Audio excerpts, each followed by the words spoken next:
All right, on to economics now. Australia is technically out of recession, and that is very good news. That's a message today from Josh Frydenberg.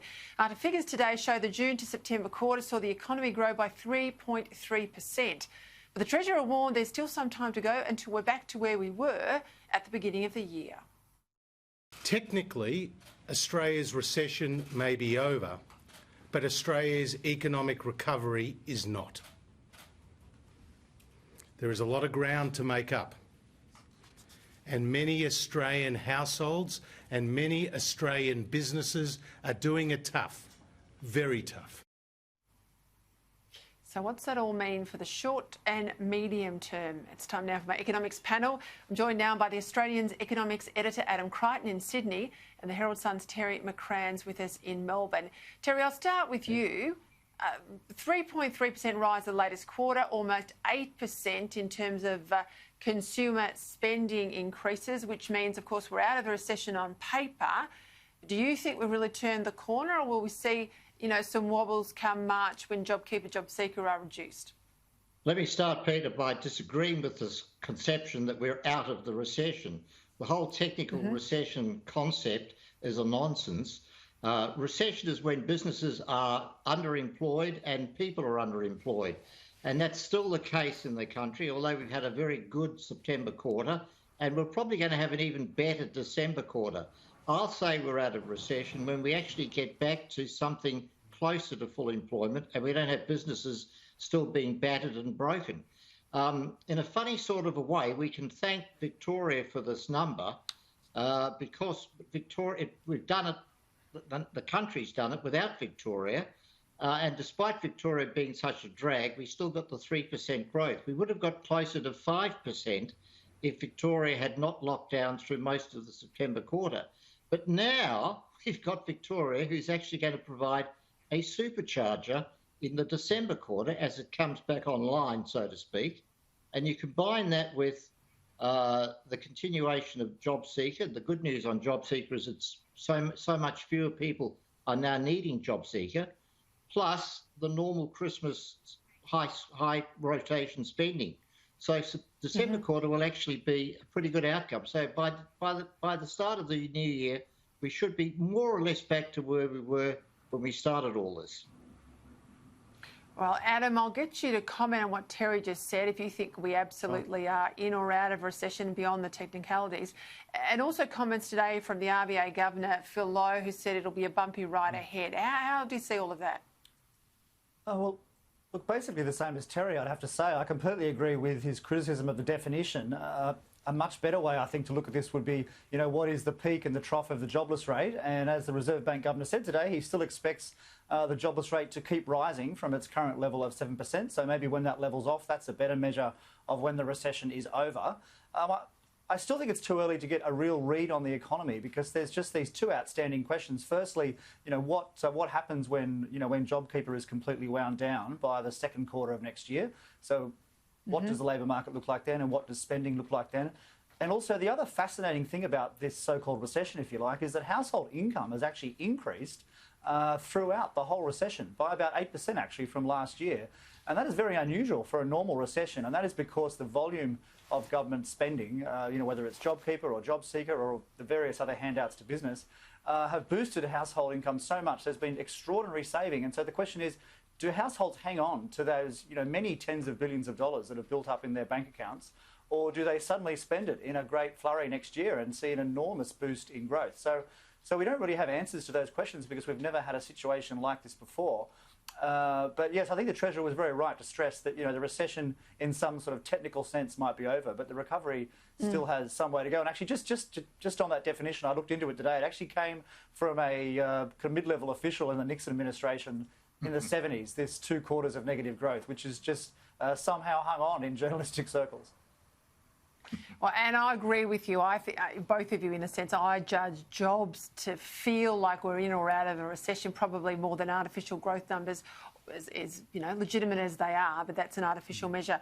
I want to stay, if I can, I started the show, Adam, on the issue of state debt. I want to stay with that because you've had a big splash today on the front page of The Australian about this. State debt government debt will double to nearly $500 billion within 4 years, which means the debt will exceed the peak level of borrowing as a share of GDP that was reached in the early 1990s recession. It leaves a lot of states exposed to credit rating downgrades. That's discussed in recent days in relation to Victoria. This is a debt binge, and it worries me at a state level because I don't see much depth in the ministerial ranks to turn it around. Yes. Yeah, look, I think the story of the states is really fascinating, and they've certainly taken up the offer from Reserve Bank Governor Phil Lowe to borrow because obviously ultimately the RBA is helping keep those borrowing costs down. But just to focus on Victoria, it really is extraordinary. I mean, the similar provinces in Canada and Germany, who of course have been far harder hit by the pandemic, well, their deficits are roughly somewhere between 10 and 20% of the state's revenue, whereas in Victoria, the deficit is going to be about 55 to 60% of the state's revenue. So just an extraordinary increase. And as Standard & Poor's was saying, really the biggest deficit that they've ever seen in any AAA state government in the world ever. So I'd be very surprised if they don't lose their AAA credit rating in a few weeks. Not that it really matters much at the moment economically, because as everyone points out, their borrowing costs are just so low. But who knows in 5-10 years' time what the interest rate outlook will be like, and they'll still have to service that debt. So biggest state government debt of any state government ever. That's a terrible epitaph to hang around Daniel Andrews' neck after he's had plenty of other ones this year. Terry, that's the real worry because Victoria was hit so hard in the 1990 recession. I interviewed Jeff Kennett not so long ago, and he was saying it really was 30 years before Victoria turned around migration. More people left Victoria. It took 3 decades before more people were coming to Victoria than leaving Victoria. And we know Victoria really struggled for a good 10 years, and it was a really low place to live. That's got to be a worry. Well, when we came out of 1990, both the recession generally and those very high levels of debt, we really were the rust bucket state in Victoria. I don't think that's the case today, although we've now switched from a reliance on manufacturing, which was the case up until the 1980s, to the reliance on this massive inflow of foreign students. So, Adam made the point that we don't really know what is going to happen in the March quarter and beyond because of all that saving that has taken place and the massive spending, and we get JobKeeper going away. But we also don't know what's going to be the state of play with the virus more fundamentally. Will the vaccine work? Because if we really look at 2021 and we see any sort of a replay of 2020 with lockdowns and massive spending and even more debt, then we really, really got a problem.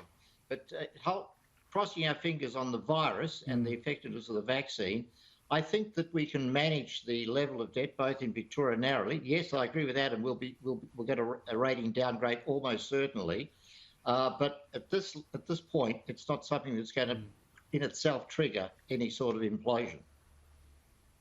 Well, no, they've got the RBA standing behind them, and sorry. Yep. No, you're right. Just on that migration point, it's a really interesting point because actually one of the things S&P said that they thought in the medium to long term, the threat of a third lockdown in Victoria, and I suppose in South Australia too, given we've seen how those governments react, will actually undermine the desirability of those places to live for some time. So even though lockdowns might have been popular, it's going to be interesting to see whether just as many people want to move to Melbourne as they have in the past. And look, anecdotally, we're hearing there are a lot of people looking at offloading a property in Victoria and moving north, particularly, Queensland and New South Wales way. Whether that, materialises, whether there are jobs there for people to stay, that'll be the interesting thing. I want to ask you both, where do you see in economic terms and broadly, if you like, national security terms, things headed with China, Adam? Sorry, I just missed the past. So the past bit of your question? China, where do you see things with China, given the nature of the relationship? Look, I know this is a very controversial topic. I've always said that we shouldn't have been so vehement in our criticism. It just wasn't in our interest. It's all very well for politicians to speak out and kind of beat their chest, but the financial cost of this is going to be borne by our exporters, and that's, of course, what we're seeing happen all the time. And as far as I know, I think the only thing that China really needs from Australia is iron ore, and pretty much everything else it could feasibly turn the tap off. So that is a great concern. I'm not an expert in foreign affairs. I just think we need to be realistic about what we can achieve by speaking out. After all, this is, kind of one of the most powerful countries in the world, and it's acting in a very strange way, a very belligerent way. I think we just need to be cautious. Terry? Well, exactly the same point I'd make, Peter. Clearly, China is our most important trading partner, and ultimately they will buy from us what they choose to buy from us. I mean, and as Adam says, the major commodity is iron ore. Coal they buy from us, but they can get that from other countries. I think that in the short run, they are obviously throwing their weight around. And we have to be sensible about how we respond to that. That doesn't mean walking away from any of the criticisms we've made about Chinese human rights and its geopolitical behaviour, but this is something that it's going to play itself out in basically from China's perspective. I mean, ultimately they will decide what they will buy from us, and the sort of things that we want to buy from them are obviously consumer goods. So it's going to be a process that's going to play out continually. Big checkbook. Big checkbook. Yeah, Big megaphone, exactly. big checkbook. Gentlemen, thank you for your time. Adam Crichton, Terry McCrann.